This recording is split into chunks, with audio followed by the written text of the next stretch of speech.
बिस्मिल्लाहिर्रहमानिर्रहीम। अस्सलाम वालेकुम। अपनी वीडियो को आज स्टार्ट करने से पहले मैं अपने तमाम व्यूवर्स का बहुत ज़्यादा शुक्रगुज़ार हूँ कि वो मेरी वीडियोस को बहुत ज़्यादा पसंद कर रहे हैं और लाइक भी कर रहे हैं, शेयर भी कर रहे हैं। तो आपसे मुस्तक़बिल में भी इसी तरह से ताउन की दरख्वास्त है ताकि मैं अपना काम मज़ीद बेहतरीन तरीके से आपके लिए अंजाम दे सकूँ। तो आज की वीडियो का आगाज़ करते हैं। आज की वीडियो हमारी अभी कंटिन्यू है chapter number 8 production and distribution, जो कि क्लास 10 जनरल के इकोनॉमिक्स के लिए है। तो आज की वीडियो में हम कोशिश करेंगे कि अपने इस चैप्टर को वाइंड अप करें, और चूँकि वीडियोस जो हैं उसके अंदर कोशिश ये की जाती है कि लिमिटेड मटेरियल के साथ मैक्सिमम नॉलेज अपने व्यूवर्स को दी जाए ताकि स्टूडेंट्स को सिर्फ़ और सिर्फ वो पॉइंट्स जो है वो मिल सकें कि जो उनके लिए बहुत ज़्यादा इम्पॉर्टेंट है, और उस इम्पॉर्टेंट पॉइंट्स के ज़रिए वो अपने एग्ज़ाम में ज़्यादा से ज़्यादा और बेहतरीन क्वालिटी स्टफ़ को लिख सकें। तो लिहाजा आज जो हम यहाँ पे डिफ्रेंशिएशन को एक्सप्लेन करने जा रहे हैं, that is between organiser and entrepreneur. तो फर्स्ट ऑफ ऑल ऑर्गेनाइज़र, जो कि पेज नंबर 47 पर ही दोनों डिफरेंसेस मौजूद हैं किफ़ाया एकेडमी की बुक में। तो सबसे पहले हमने जो यहाँ पे सॉर्ट आउट किया है point, that is he may be manager और डायरेक्टर। यानी कि एक अच्छा ऑर्गेनाइज़र की रिस्पॉन्सिबिलिटी और क्वालिटी ये है कि वो बेहतरीन तरीके से अपनी तमाम जो उसके पास लिमिटेड रिसोर्सेज हैं उनको बेहतरीन तरीके से यूटिलाइज़ करे, मैनेज बेहतरीन तरीके से करे, और अपने स्टाफ को यानी जो भी उसकी लोग सुपरविजन में मौजूद हैं उन सब को यानी अपने सबऑर्डिनेट्स को बेहतरीन तरीके से डायरेक्ट करे कि उन्होंने किस तरह से सही तरीके से अपनी तमाम चीज़ों को यूटिलाइज़ करना है, टाइम को, एसेट्स को और दीगर रिसोर्सेज को किस तरह से यूटिलाइज़ करना है। जबकि हम बात करते हैं ऑर्गेनाइज एंटरप्रेन्योर की, तो यहाँ हमें ये बात पता चलती है इसके साथ कि ही organises and also provide capital, कि एंटरप्रेन्योर खुद भी ऑर्गेनाइजर हो सकता है। तो और इस जो मेन डिफरेंस है वो ये है कि ऑर्गेनाइजर जो है वो एंटरप्रेन्योर जो है बेसिकली ऑर्गेनाइजर की रिस्पॉन्सिबिलिटीज पूरी करने के साथ साथ कैपिटल भी अपने बिजनेस को प्रोवाइड करता है। यानी कि और एंटरप्रेन्योर सिर्फ और सिर्फ बिजनेस को मैनेज नहीं कर रहा, वो यहाँ पर कैपिटल भी प्रोवाइड कर रहा है बिजनेस को इन्हांस करने के लिए या बिजनेस को स्टार्ट करने के लिए। ज़रूरी नहीं है कि हर ऑर्गेनाइजर एंटरप्रेन्योर हो, लेकिन ये हो सकता है कि हर एंटरप्रेन्योर जो है वो ऑर्गेनाइजर भी हो। ठीक है जी। तो जैसे कि हम मैनेजर्स को देखते हैं दीगर बैंक्स के अंदर या रेस्टोरेंट्स के अंदर, तो ज़्यादातर ऐसा होता है कि जो मैनेजर्स होते हैं वो खुद ओनर्स नहीं होते, और कुछ जगहों पर ऐसा हमने भी देखा है कि बहुत सारे ऐसे रेस्टोरेंट्स हमें नज़र आते हैं, होटल्स नज़र आते हैं कि जहाँ पर वहाँ पे जो ओनर होते हैं वही मैनेजिंग भी कर रहे होते हैं, चीज़ों को ऑर्गेनाइज भी कर रहे होते हैं। तो इसी वजह से ये मेन डिफरेंस है कि ऑर्गेनाइजर का काम कैपिटल इन्वेस्ट करना नहीं, जबकि एंटरप्रेन्योर का काम जो है वो कैपिटल इन्वेस्ट करना है। अगर वो अपने बिजनेस को ऑर्गेनाइज भी खुद कर रहा है तो वो ऑर्गेनाइजेशन के साथ साथ और जो है वो कैपिटल भी प्रोवाइड करेगा। Second is he is an expert of utilizing all factors of production, यानी ऑर्गेनाइजर के पास इतनी सलाहियत होती है कि वो बाकी सारे जो फैक्टर्स ऑफ प्रोडक्शन हैं यानी कि उन सब को बेहतरीन तरीके से उनकी सही जगह पे यूटिलाइज कर सकता है, और जो लिमिटेड अमाउंट है उससे मैक्सिमम प्रॉफिट जो है वो अर्न करके एंटरप्रेन्योर को दे सकता है। जबकि हम बात करें अगर आपके एंटरप्रेन्योर की, तो यहाँ हमें पता चलता है he has to decide about the scale of production, यानी कि यहाँ पे इस सूरत हाल के अंदर इस चीज़ को देखा जाएगा कि आपने जो चीज़ प्रोड्यूस करनी है वो कितने बड़े स्केल पे करनी है, यानी कि उसका साइज कितना बड़ा होगा। आइदर आप इसको टाउन बेसिस पे कर रहे हैं, सिटी बेसिस पे कर रहे हैं, या कंट्री बेसिस पे कर रहे हैं। It depends upon the amount of capital invested by the entrepreneur, यानी कि एंटरप्रेन्योर ये डिसाइड करेगा कि उसको कितना अमाउंट इन्वेस्ट कर रहा है, उसके हिसाब से उसकी प्रोडक्शन जो होगी वो इन्हांस करेगी, और जैसे जैसे अमाउंट ऑफ कैपिटल बढ़ता चला जाएगा वैसे ही वैसे इसकी जो है वो साइज ऑफ प्रोडक्शन भी बढ़ता चला जाएगा। His services are hired by owners of the business, यानी कि यहाँ ये बात बताई जा रही है ऑर्गेनाइजर में कि इसकी सर्विसेज जो है वो ज़्यादातर ओनर्स यानी कि एंटरप्रेन्योर्स की जानिब से हायर की जाती हैं। यानी कि अक्सर ये देखा गया है, जैसे मैंने अभी ऊपर वाली पॉइंट के अंदर आपको ये बात इलैबोरेट की, कि कुछ जगहों पर ऑर्गेनाइजर्स को चूंकि हायर किया जाता है, लिहाजा ये लोग जो है इनकी एक्सपर्टीज़ की वजह से इनको हायर भी किया जाता है और ये अपनी ऑर्गेनाइजेशन को बेहतर, उस ऑर्गेनाइजेशन को पीक पे ले जाने की कोशिश करते हैं अपनी सर्विसेज की बुनियाद पे। और जबकि हम ये देखें कि यहाँ पर जो मेन फैक्टर है, he is the risk taker, यानी ये जो आपका ऑर्गेनाइजर है, ये इसकी सर्विसेज को हायर किया जा रहा है और ये वो शख्स है कि जो रिस्क ले रहा है, यानी कैपिटल को इन्वेस्ट कर रहा है और सारा का सारा कैपिटल इन्वेस्ट करके ऑर्गेनाइजर के हवाले कर रहा है कि मैंने अब रिस्क ले लिया है, अब तुमने मेरे बिजनेस को प्रमोट करना है, तुमने मेरे बिजनेस को पीक पे लेके जाना है। जब हम फोर्थ पॉइंट को डिस्कस करते हैं तो हमें नजर आता है ऑर्गेनाइजर में ही achieves the goal of profit earning by his skills, यानी कि एंटरप्रेन्योर ने ले लिया है रिस्क और अब ये क्या कर रहा है, ये प्रॉफिट अर्न करेगा अपनी स्किल्स के हिसाब से। इसका गोल है कि इसने इतनी जो है वो सेल्स करनी है या इसने इतने जो है वो काम करना है, उस सिलसिले में ये अपनी स्किल्स को सामने रखते हुए सारा का सारा प्रॉफिट अर्न करके एंटरप्रेन्योर को देगा। फोर्थ पॉइंट में जो ऑर्गेनाइज यहाँ पे एंटरप्रेन्योर में लिखा हुआ है, that is the size of business depends on his personal qualities and capital investment, यानी कि सेकंड वाले पॉइंट से कनेक्ट होता है हमारा फोर्थ पॉइंट, जिसके अंदर ये बताया जा रहा है कि एंटरप्रेन्योर जितना ज्यादा कैपिटल इन्वेस्ट करेगा उसके साथ साथ उसकी पर्सनल क्वालिटीज भी जो है वो डायरेक्टली प्रोपोर्शनल होनी चाहिए एक तरह से, कि उसकी पर्सनल क्वालिटीज और उसकी जो अमाउंट ऑफ कैपिटल है वो दोनों ही अच्छी क्वालिटी के अंदर होने चाहिए, यानी अच्छे अमाउंट के अंदर होने चाहिए, या ताकि उसका जो भी बेनिफिट है अल्टीमेटली उसको मिले। क्योंकि अगर उसकी पर्सनल क्वालिटीज नहीं होंगी, यानी कि वो उसका कोई टारगेट नहीं होगा, वो क्वालिटी उसके अंदर उसके पास क्वालिफिकेशन नहीं होगी, उसके पास कैपेबिलिटी नहीं होगी, तो वो अपने बिजनेस को किस तरह से प्रमोट कर सकेगा, अपने बिजनेस के लिए नए नए आइडियाज़ किस तरह से जनरेट करेगा।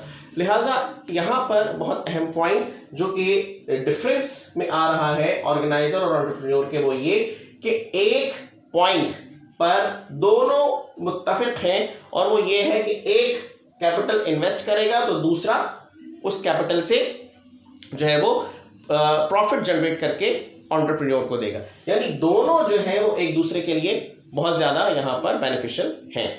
तो अब दूसरे पॉइंट की तरफ बढ़ते हैं हम, और दूसरे पॉइंट की तरफ बढ़ते हुए हम यहाँ पे देखते हैं कि आगे हमारा जो टॉपिक है that is distribution. Distribution means sharing of wealth, यानी कि वेल्थ मीन्स रिवॉर्ड, यानी कि अब हम यहाँ पे ये पॉइंट डिस्कस करने जा रहे हैं कि जो भी फैक्टर्स ऑफ प्रोडक्शन के एफर्ट्स के रिजल्ट्स में हमारे पास वेल्थ जनरेट हो रही है उसको हम किन लोगों के दरमियान शेयर कर रहे हैं। तो डेफिनेटली जब वो चीज़ें फैक्टर्स ऑफ प्रोडक्शन की स्ट्रगल से, उनकी एफर्ट से जनरेट हो रही हैं, तो इसकी डिस्ट्रीब्यूशन भी उन्हीं के दरमियान होगी। तो सबसे पहले हम बात करने जा रहे हैं लैंड के रिवॉर्ड की, जो कि है रेंट। जब भी हम किसी को लैंड यानी कि कोई भी ज़मीन का टुकड़ा या उस ज़मीन के टुकड़े पे बनी होने वाली कोई भी दुकान या घर या कोई और जगह किराए पे देते हैं तो हमें रेंट हासिल होता है। अब ये रेंट क्या है, रेंट की डेफिनेशन जो है वो इकोनॉमिक्स में हमें ये पता चलती है कि economics rent refers to the payment by a tenant to the landlord for the use of his land, यानी कि मालिक मकान को या ज़मींदार को कोई शख्स उसकी ज़मीन का वो पर्टिकुलर पीस यूज़ करने के रिवॉर्ड पर रेंट पे कर रहा होता है। यानी इकोनॉमिक्स में कोई भी ज़मीन का टुकड़ा ऐसा कि जिसको लैंडलॉर्ड ने किसी और को इस्तेमाल करने के लिए दिया हुआ हो, या लैंडलॉर्ड ने किसी को उसको यूटिलाइज करने के लिए या प्रोडक्शन के लिए कोई ज़मीन का हिस्सा दिया हुआ हो, उस सूरत में यानी कि कंज्यूम करने वाला शख्स उस लैंडलॉर्ड को यानी ज़मींदार को या मालिक मकान को जो है वो किराया देगा। अब ये रेंट दो टाइप के हैं, एक है ग्रॉस रेंट, दूसरा है नेट रेंट। पहले ग्रॉस रेंट को डिस्कस करते हैं, जो कि लिखा हुआ है कि the gross rent includes remuneration of other facilities provided by landlord beside net rent, यानी कि इसके अंदर वो ग्रॉस रेंट के अंदर वो तमाम फैसिलिटीज़ भी शामिल हैं जो कि लैंडलॉर्ड जो है वो अपने किराएदार को दे रहा होता है। फॉर एग्जांपल मैं इसकी मिसाल इस तरह से कोट करूं कि मिसाल के तौर पे कि अगर दुकानदार ने को कोई दुकान जो है वो रेंट पे दी हुई है लैंडलॉर्ड ने किसी को, और उस दुकान के किराए के अंदर बिजली का बिल भी शामिल है, तो जाहिर सी बात है कि बिजली का बिल जब आएगा तो मालिक मकान को किराए में से वो बिजली का बिल माइनस करना पड़ेगा, उसकी अमाउंट को माइनस करना पड़ेगा। तो तो ये कहलाएगा आपका ग्रॉस रेंट। यानी कि जैसे कि अक्सर ऐसा होता है कि मालिक मकान भी अपने घर जब किराए पे देते हैं तो उसमें कहते हैं कि भाई इसके अंदर जो है वो यूटिलिटीज़ शामिल है, यानी रेंट के अंदर यूटिलिटीज़ शामिल हैं। तो यूटिलिटीज़ के साथ अगर रेंट रिसीव किया जा रहा है लैंडलॉर्ड की जानिब से तो वो ग्रॉस रेंट कहलाएगा। जबकि अगर हम बात करें नेट रेंट की तो यहाँ पे जो यूटिलिटीज़ हैं या दूसरी फैसिलिटीज़ हैं उनको स्किप आउट कर दिया जाएगा। यानी कि ये पता चलेगा कि भाई अब जो टोटली अमाउंट है वो सारा का सारा नेट रेंट है। यानी कि जो भी अमाउंट आ रहा है, यानी कि अगर उसने यूटिलिटीज़ के अमाउंट को माइनस कर दिया तो अब यूटिलिटीज़ का अमाउंट माइनस करने के बाद जो अमाउंट आ रहा है that is called the net rent. For example gross rent था, ग्रॉस रेंट जो था वो था ₹5000 और इसमें से यूटिलिटीज को माइनस अगर कर देंगे फॉर एग्जांपल 500 तो नेट रेंट आपके पास जो आ जाएगा वो आएगा आपका 4500। ठीक है जी। तो 500 रुपीज जो है वो आपका ग्रॉस रेंट तस्वुर किया जा रहा है, हमने ये सपोज किया, फिर उसमें से 500 रुपीज यूटिलिटीज को हमने माइनस कर दिया तो अब हमारे पास जो नेट रेंट आ रहा है डेट इज 4500 रुपीज। तो अब 4500 जो है वो नेट रेंट है और 5000 जो था वो हमारा ग्रॉस रेंट था। यानी हमने 5000 के अमाउंट में से 500 जो यूटिलिटीज थी उसको माइनस कर दिया तो हमारे पास नेट रेंट आ गया। यानी कि ग्रॉस रेंट के अंदर और फैसिलिटीज भी शामिल है, नेट रेंट के अंदर कोई भी फैसिलिटी शामिल नहीं। Now we move towards the labour. Labour के बारे में हम पढ़ चुके हैं। लेबर क्या है? एक ह्यूमन एफर्ट है, इंसान है जो कि मजदूरी करता है, जो कि अपनी जो है सलाहियतें, चाहे वो मेंटल एफर्ट्स हों, चाहे उसकी स्किल्स हों, चाहे फिजिकल एफर्ट्स हों, उनको यूटिलाइज करता है किसके लिए? To earn the wage, earning के लिए, जिसे यहाँ पे वेज का नाम दिया गया, जो कि पेज नंबर 49 पर ही मौजूद है, मैं पढ़ रहा हूँ। वेजेस में be defined as a sum of money paid under contract by an employer to a worker for services rendered. यानी कोई भी वर्कर यानी कि लेबर अगर कोई काम कर रहा है, पहले डिसाइड हो जाएगा कि इस काम के इतने पैसे तुम्हें दिए जाएंगे, लिहाजा वो उसी हिसाब से अपनी सर्विसेज प्रोवाइड करेगा। अगर एक पॉइंट पे दोनों फरीक़ैन यानी कि दोनों जो मेंबर्स हैं, एम्प्लॉयर और वर्कर, एग्रीड हो जाए तो काम के मुकम्मल होने पे लेबर को उसकी वेज मिल जाएगी, यानी उसका रिवॉर्ड मिल जाएगा। Third one is capital. Capital का जो रिवॉर्ड है that is interest, the price paid for the use of capital in any market. यानी कि वो चीज़ के जो आपको मार्केट के अंदर इन्वेस्ट करने पर मिल रही है दैट इज़ इंटरेस्ट। यानी कैपिटल जब एंटरप्रेन्योर इन्वेस्ट करता है तो उसे उसके रिवॉर्ड में, या एंटरप्रेन्योर कह दें या आप जो भी इन्वेस्टर, एंटरप्रेन्योर तो नहीं, हम इन्वेस्टर कहेंगे यहाँ पर, कि इन्वेस्टर जब अपना कैपिटल इन्वेस्ट कर रहा होता है तो उसके बदले में उसको मार्केट से इंटरेस्ट मिलता है जो कि नेशनल इनकम का पार्ट बनती है। यानी कि लैंड जब हम रेंट पे देते हैं तो रेंट नेशनल इनकम का पार्ट बनता है, लेबर की वेज नेशनल इनकम का पार्ट बनती है, कैपिटल का इंटरेस्ट नेशनल इनकम का पार्ट बनता है। और फिर हम बात करते हैं एंटरप्रेन्योर की। एंटरप्रेन्योर की जब हम बात करते हैं तो एंटरप्रेन्योर को मिलता है प्रॉफिट, क्योंकि ये रिस्क टेकर है, हम पढ़ चुके हैं अभी रिस्क टेकर है ये और इसको जो रिवॉर्ड मिलता है दैट इज कॉल्ड प्रॉफिट, जो कि पेज नंबर 50 पर मौजूद है इसकी definition. Profit is regarded as a reward for the entrepreneurial functions of final decision making and ultimate uncertainty bearing।